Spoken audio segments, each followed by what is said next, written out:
Dans le milieu professionnel, les émotions négatives sont souvent mal acceptées. Donc quand on est sensible, voire hypersensible, ça peut vite être très compliqué à gérer. Donc dans cette vidéo, je vais vous partager les 3 outils qui vont vraiment vous aider à mieux vivre vos émotions négatives et à vous sentir mieux dans votre vie professionnelle.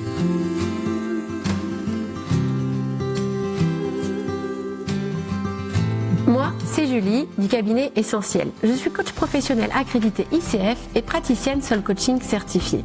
J'accompagne les personnes hypersensibles et les femmes RH à prendre confiance en elles et à se sentir bien dans leur vie pro et perso. Je publie chaque semaine une vidéo sur ma chaîne YouTube, donc n'hésitez pas à vous abonner.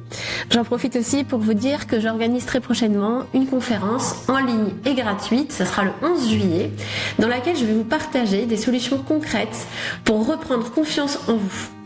Donc si ça vous intéresse, je vous mets le lien en description de cette vidéo. Avant de vous partager mes 3 outils, il y a une chose importante à comprendre, c'est qu'il ne faut pas chercher à contrôler ses émotions. Vous êtes un être humain et vous avez des émotions positives et négatives et tout ça c'est normal, c'est ok. Vous avez le droit de pleurer, vous avez le droit d'être triste, d'être en colère, vous avez le droit d'avoir peur. Donc il est important d'essayer d'accepter déjà ces émotions négatives. Essayer de les contrôler ou de les fuir, c'est inutile et ça va surtout vous épuiser. Donc il faut accepter, accueillir ces émotions. Laissez ces émotions traverser votre corps. Parce que oui, les émotions, on les sent d'abord dans notre corps. Donc posez-vous la question, où est-ce que je ressens cette émotion dans mon corps ? Quelle est cette émotion que je ressens ? Ou quelle pensée a généré cette émotion ? Il faut aussi bien comprendre que nous sommes responsables de nos émotions. Vous n'êtes pas non plus responsable des émotions des autres et personne n'est responsable de vos émotions. Vos émotions sont générées par vos pensées. Donc, la façon dont vous allez percevoir une situation, quelque chose que vous vivez avec votre propre filtre. De façon générale, pour tout être humain, notre mental va avoir tendance à générer plus de pensées négatives, donc du coup derrière des émotions négatives. Ça va être encore plus le cas si vous manquez de confiance en vous, voire d'estime de vous.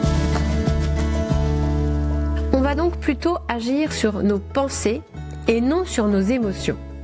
Donc la première chose à faire, c'est déjà essayer d'apaiser notre mental pour pouvoir prendre de la hauteur justement par rapport à ces pensées.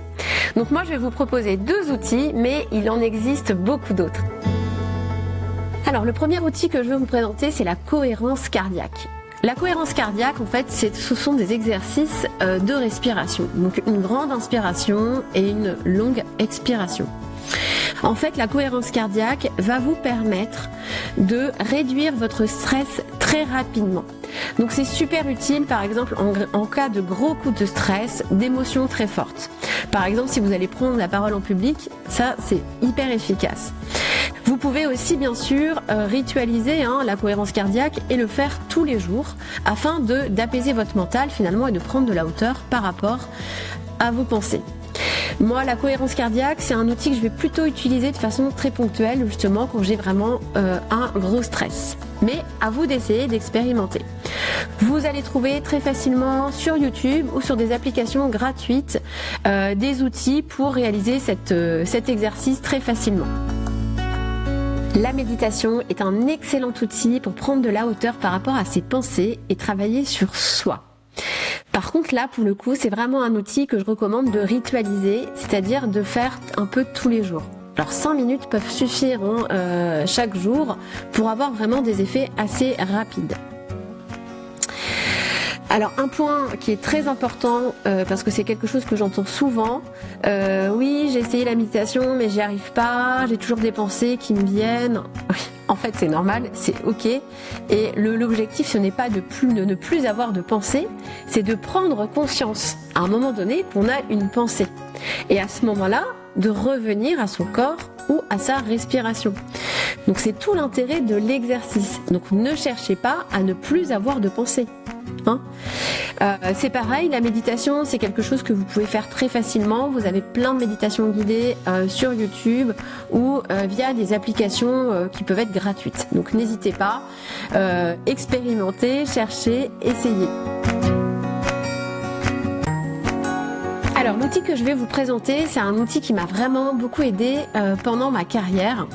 Donc c'est le modèle de Brooke Castillo. C'est vraiment un outil qui va vous permettre de prendre de la hauteur par rapport à vos pensées, mais aussi de modifier vos pensées et du coup d'agir. Et ça c'est super intéressant.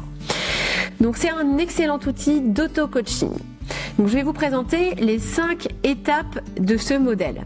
La première étape, ce sont les circonstances. En gros, ce sont les faits. Donc pas de jugement, juste ce qui se passe, le contexte, les faits. Ensuite, il va y avoir la deuxième étape, c'est la pensée qui vous vient. Je vais vous donner un exemple après, ne vous inquiétez pas. Ensuite, la troisième étape, c'est l'émotion que vous allez ressentir.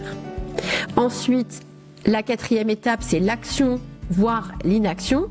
Et la cinquième étape, le résultat. Alors, un exemple tout simple, votre manager, votre chef, vous envoie un mail dans lequel il vous demande d'aller le voir dès que vous aurez 5 minutes pour évoquer le dossier X. Et là, qu'est-ce qui va se passer? Vous allez avoir une pensée, et très souvent une pensée négative. « Oh, j'ai fait une erreur, il y a un problème. » Voilà, première réaction. Donc l'émotion, bien sûr, ça va être certainement la peur. Donc vous allez aller voir votre chef, votre manager, la peur au ventre. Vous allez certainement du coup aborder le sujet avec une posture un peu sur la défensive. Et en plus, le risque, c'est que ça se passe pas super bien. Alors que si ça se trouve, il n'y avait rien de négatif dans ce rendez-vous. Donc là, on reprend le modèle et on reprend chaque étape. Donc les circonstances, c'est votre chef qui vous envoie un mail pour vous demander de venir le voir pour évoquer le dossier X. Rien de plus. La pensée qu'on va essayer de modifier, au lieu de vous dire tout de suite que vous avez fait une erreur, qu'il y a un problème, peut-être que vous pouvez modifier cette pensée en une pensée qui sera plus neutre, mais acceptable. Donc je sais pas, par exemple, il a peut-être des questions par rapport à ce dossier. C'est tout. Donc l'émotion va être plus neutre. Vous allez aller du coup voir votre chef, votre manager, de façon plus détendue, avec une meilleure posture, et certainement que ce rendez-vous va très bien se passer. De façon générale, et encore plus dans la vie pro, on évite de réagir, donc d'agir sur le coup de l'émotion. On évite d'envoyer des mails sur le coup de la colère. Alors, les mails, de façon générale, quand il y a quelque chose de négatif à dire, à communiquer, c'est pas une bonne idée. Moi, je vous recommanderais toujours d'avoir un échange en direct, à l'oral, avec les personnes. En général, ça désamorce beaucoup de choses et il y a beaucoup plus d'informations qui vont circuler. Si vraiment c'est nécessaire, vous envoyez un mail, mais vous allez l'envoyer après votre échange et surtout, une fois que l'émotion est retombée.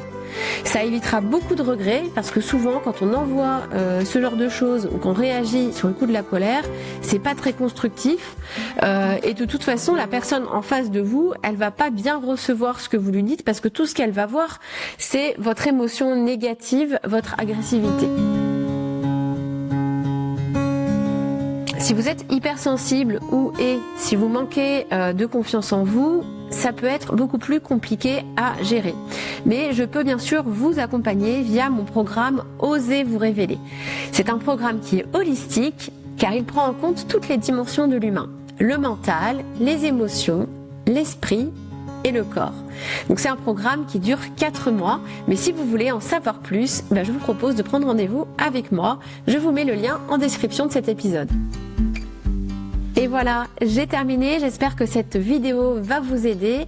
Et si elle vous a plu, n'hésitez pas à liker et à commenter. Cela m'aide beaucoup.